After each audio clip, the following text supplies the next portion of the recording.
Lessons are learned where you least expect. I always bring my friends to this restaurant as their seafood is just amazing, so fresh. And today I decided to bring my parents for a wonderful grilled fish, and I wanted to try their amazing seafood rice or arroz de marisco. We arrive to the restaurant, we go to see the catch of the day, the seafood options, we make our orders, and then we wait. And then my mother said, Leia o jornal. 2, leia o telemóvel. E eu vejo a paisagem, os transeuntes.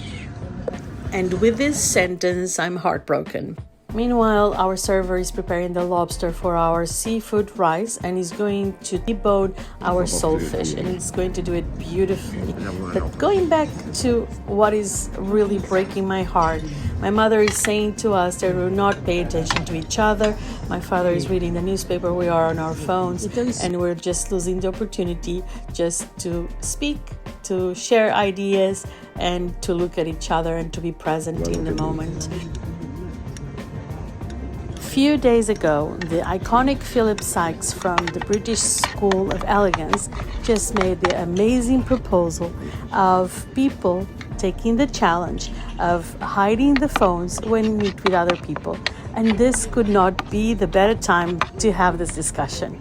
It is indeed elegant to pay full attention to the people that matter the most and let it show.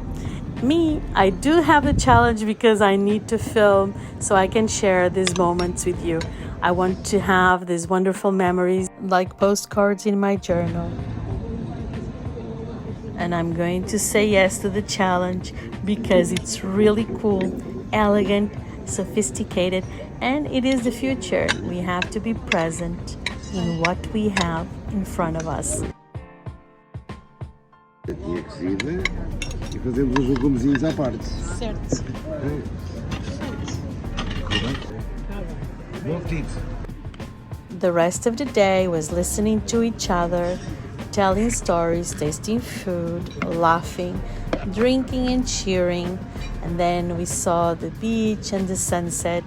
And please pay attention until the end of the video because you'll understand what really matters the most.